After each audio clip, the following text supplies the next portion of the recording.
Question number 1. Oh shit. Which one following is the process in which the ammonia is oxidized to nitrites and then to nitrates by aerobic bacteria? That is nitrification. Explanation समझते हैं. The presence of nitrogen in wastewater sample is due to the decomposition of the protein. Next point है, due to the decomposition of the carbohydrate, carbon dioxide will be produced in water and increasing the acidity of the water. The presence of nitrogen in the sewage indicate the presence of organic matter and may occur in one or more of following forms like free ammonia called ammonia nitrogen, उसके बाद में albuminoidal nitrogen called organic nitrogen. अब समझते हैं nitrification को. Nitrification is the biological oxidation of ammonia और ammonia to nitrite followed by oxidation of nitrite to nitrate.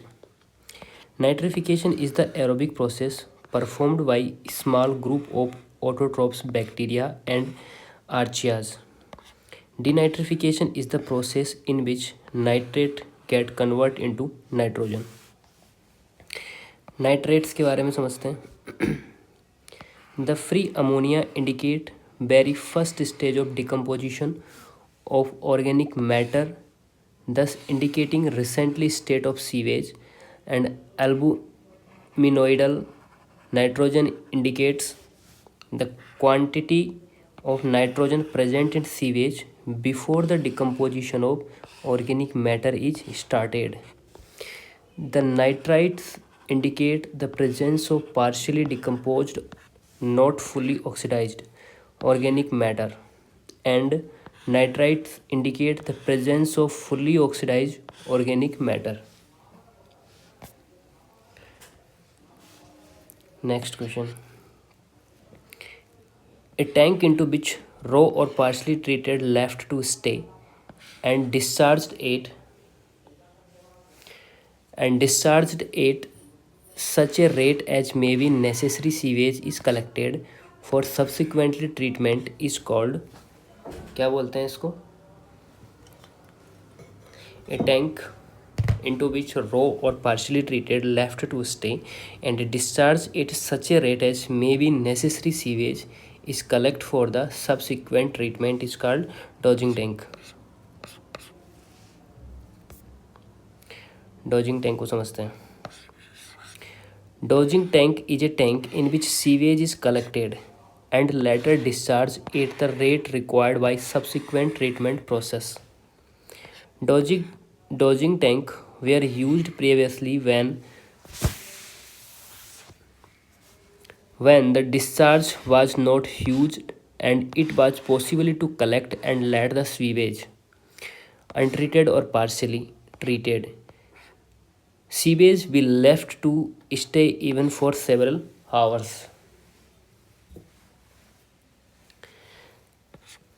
Next point. Nowadays, various other techniques are used. A dodging tank are used only for low rate reactors. अब आता है sedimentation tank के बारे में.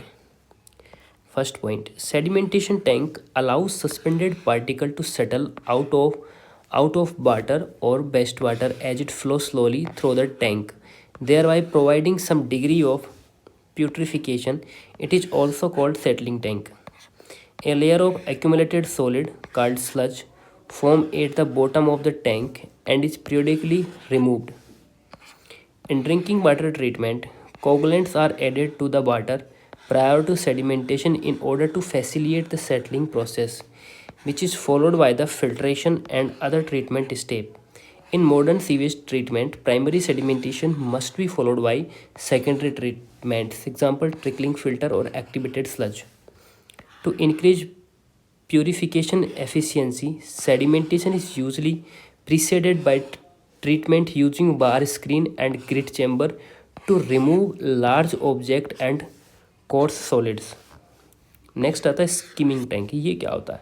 ए skimming tank is a chamber so arranged that the floating matter like oil, fat, grease, etc. rises and remain on the surface of the wastewater sewage until removed, while the liquid flow out continuously under the partitions or the baffles.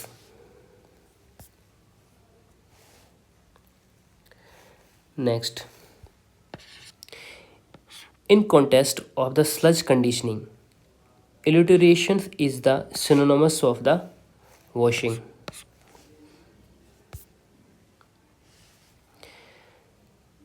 Alliteration is a process for separating particles based on their size, shape, density using a stream of gas or liquid flowing in a direction using opposite to the direction of the sedimentation. This method is mainly used for particles smaller than 1 micrometer.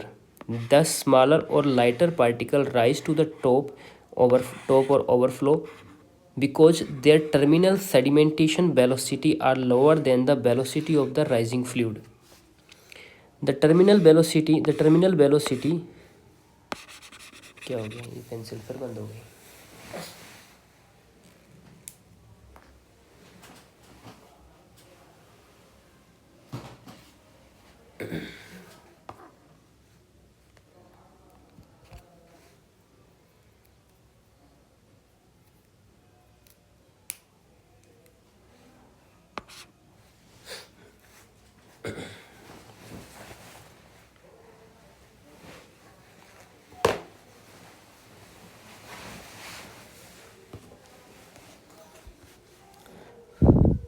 The terminal velocity of any particles in medium can calculate using Stokes law if the particle Reynolds number is below 0.2.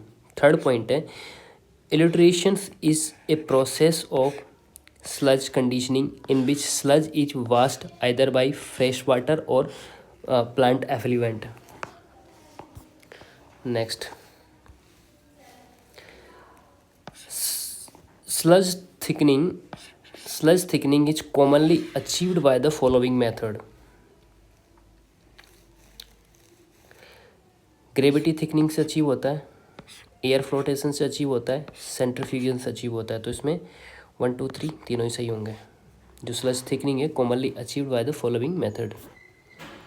चलो explanation समझ लेते हैं. Sludge thickeners used to reduce volume to be handled in a sludge digester. There are 3 types of sludge thickness generally used: gravity thickening, air floating,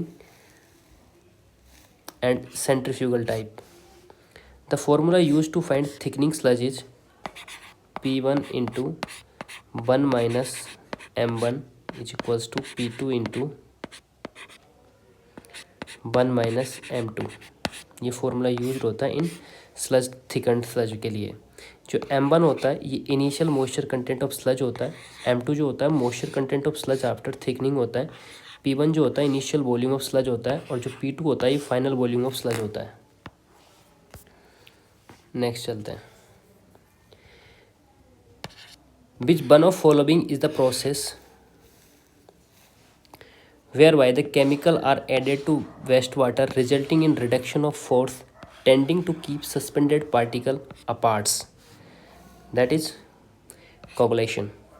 Which one of following is the process whereby chemical are added? हाँ तो chemical coagulation में तो add होते हैं.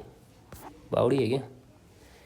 Coagulation समझ लेते हैं फिर से दोबारा. The term coagulation describe the effect produced when certain chemicals are added to raw water containing slowly settling and no settleable particles.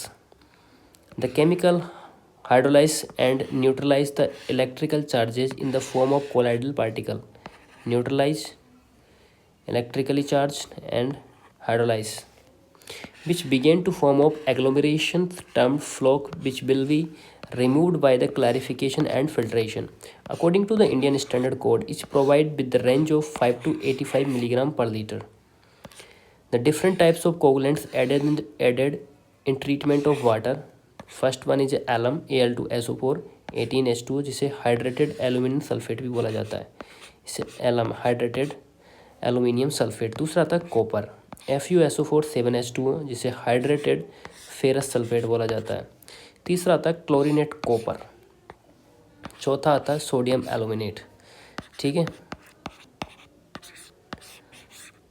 Alum copper, chlorinate copper and sodium aluminate, ACCS।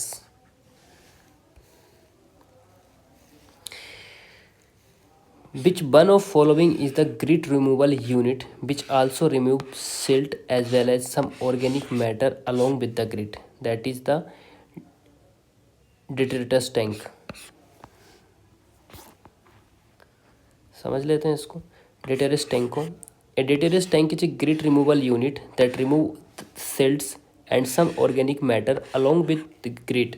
This is achieved by the reducing the velocity of flow through the tank and increasing the detention time. Its detention time is 3 to 4 minutes.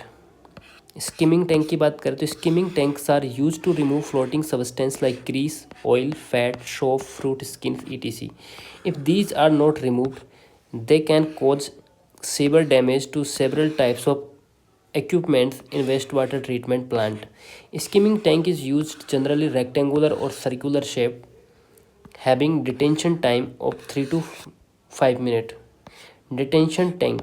A detention tank is also called a retention tank, is the artificial flow control structure that is used to contain storm water and wastewater for limited period of time. The domestic sewage question है, ध्यान से। The domestic sewage of the town was tested for the total solid and flowing result were obtained. Following results were obtained. First आता है weight of sample दे रखा है 1000 gram. Weight of solid after evaporation liquid दे रखा है 0.952 gram. The weight of dry residue after ignition दे रखा है 0.516 gram. What is the value of volatile solid? Volatile solid की वैल्यू निकालेंगे तो क्या है, कैसे निकालेंगे? आपको ये दे ही रखा है, ये गिवन है सारे। ठीक है, अब निकालेंगे अपन weight of liquid. Total sample दे रखा है, weight of solid after evaporation of the liquid, तो वेट ऑफ सॉलिड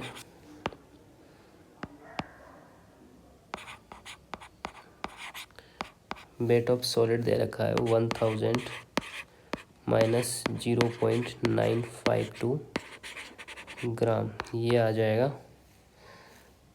कितना आएगा? 999.048 ग्राम। अब निकालते क्या दे रखा है? Weight of the dry residue after ignition कितना दे रखा है? आफ्टर इग्निशन 0.516 ग्राम। इसके बाद में देखते हैं weight of volatile solid after ignition कितना होगा, वो भी दे रखा है। इवापोरेशन लिक्विड आफ्टर इग्निशन है,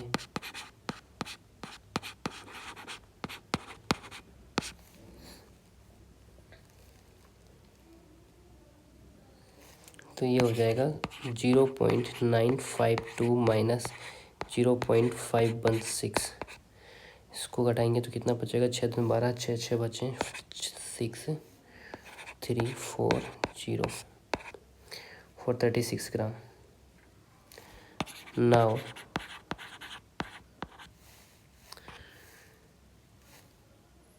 zero 0.436 gram of volatile solid are कितना है? 999.048 ग्राम। सो हम अज्यूम कर सकते हैं,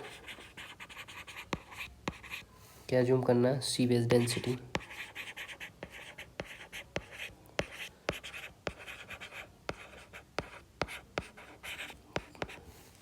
कितनी है? 1 किलोग्राम पर लीटर। ठीक है,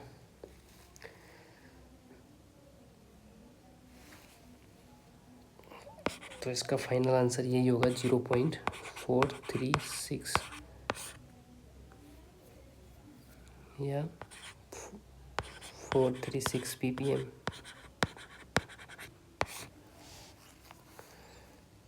ठीक है, ये आंसर होएगा इसका। इसको सही से लिखेंगे, सही से लिख देते हैं इसको। गाइज मैं सही से लिख देता हूँ ताकि ये फिर से आपको अच्छे से समझ में आए कैसे हुआ है।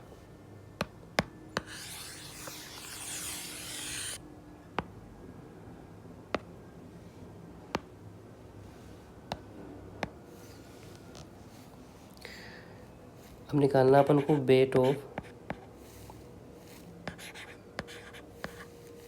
लिक्विड, तो निकाल लिया। Weight of dry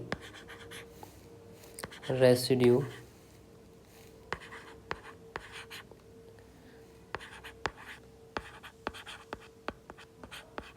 after ignition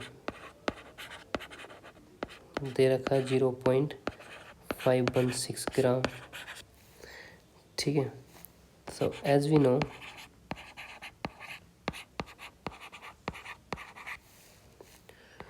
organic solid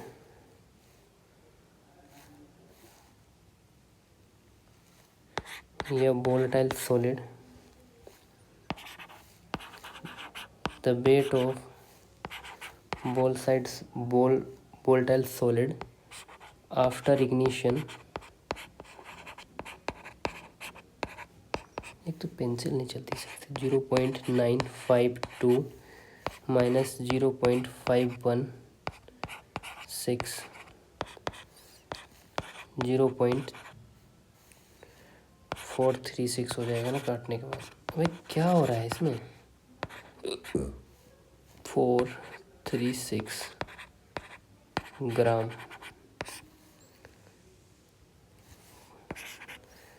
तो 0.3436 ग्राम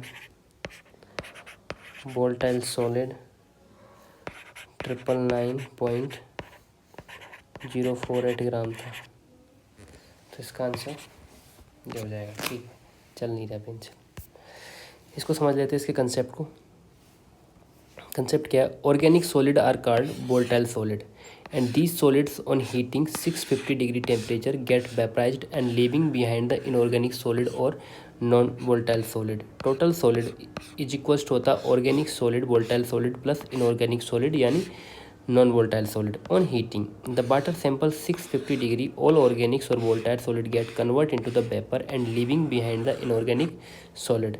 Weight of inorganic solid or non volatile solid is equals to weight of the residue after heating 650 by degree weight of the minus weight of the pane होता है। On heating the same value having 110 degree which boiling point of water get vaporized and leave behind residue which consist of the total solid। और total solid बराबर होता है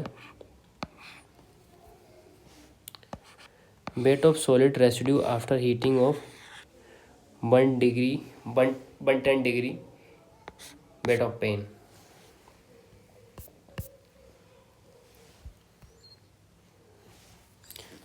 Next question. The quantity of nitrogen present in wastewater before decomposition of organic matter has started indicate the aluminoid nitrogen. The quantity of nitrogen present in wastewater before decomposition of organic matter. समझते हैं इसको। The presence of nitrogen in wastewater sample is due to the decomposition of the protein. Due to decomposition of carbohydrate, carbon dioxide will produce in water, increasing the acidity of the water. The presence of nitrogen in sewage indicate the presence of organic matter and may occur in one or more the following forms: free ammonia called ammonia nitrogen and albuminoidal nitrogen called organic nitrogen. Both A, C can answer. A भी answer हो सकता है और C भी हो सकता है। अच्छा, नाइट्रेट्स की बात करते हैं।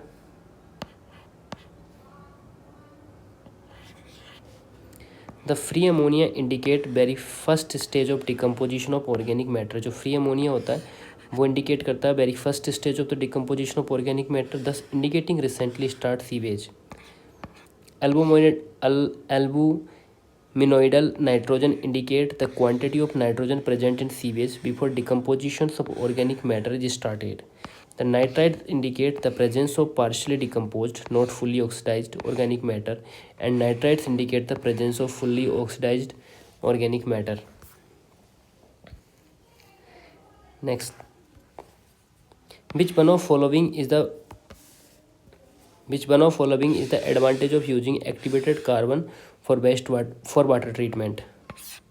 Which one following is the advantage of using activated carbon for water treatment? तो इसमें क्या आएगा?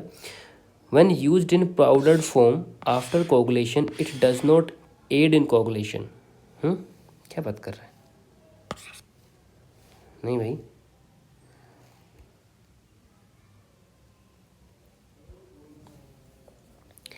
it increase the chlorine demand of the treated water. कैसे? It remove organic matter present in water. It overdose is harmful. This one, it remove organic matter present in water. Concept समझते हैं। Activated carbon is a powerful absorbent used in wide range of the water treatment facilities. It is used throughout the municipal and industrial waste treatment facility to treat drinking water, wastewater, and municipal water.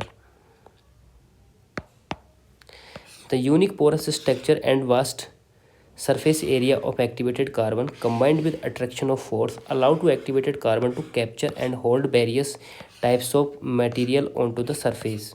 The removal of soluble organic chemical is possible by the addition of the activated carbon. Removal of the soluble organic chemical is possible by addition of organic. Alum is used as a coagulant and chlorine is used as a disinfection. ये question पहले भी पढ़ा था हमने कहीं ना कहीं.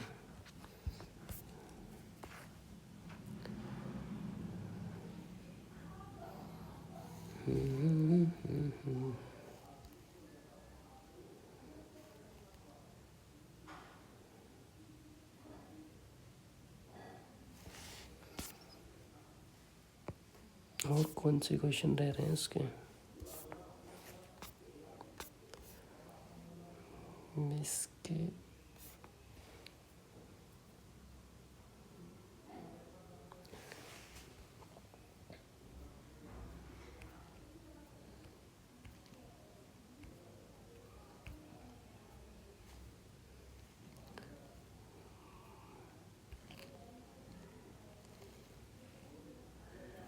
बिल्कुल भी नहीं है.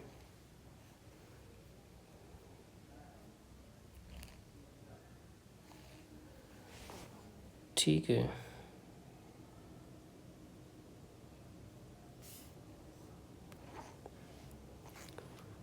ये और डिस्कस कर लेते हैं. कितने मिनट बच रहे हैं अभी अपने पास में? हो जाएगा. माइक तो चल रहा है ना.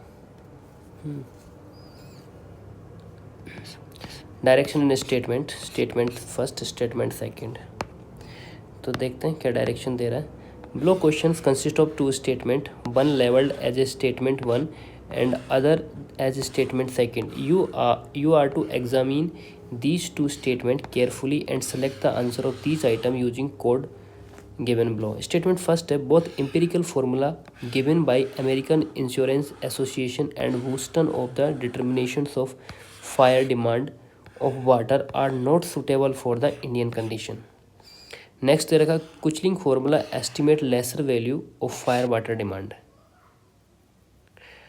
बात दोनों ही सही है पर दोनों रिलेट नहीं कर रहे हैं. अलग अलग फार्मूलों के अलग अलग डायमेंशंस और पैरामीटर्स में और कंक्लूजन में बात कर रहा है आदमी. तो स्टेटमेंट पहला भी सही है. स्टेटमेंट नहीं ये हो सकता है.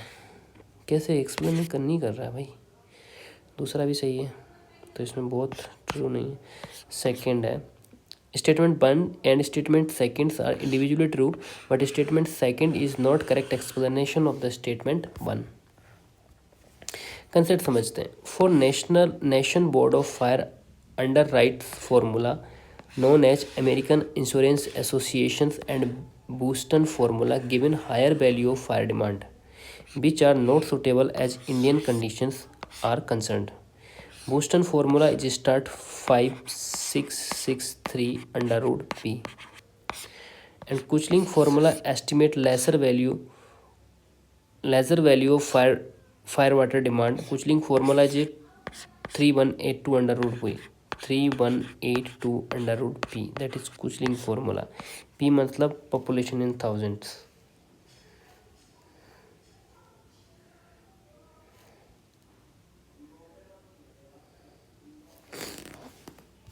चलिए समाप्त करते हैं इसको यहीं पे.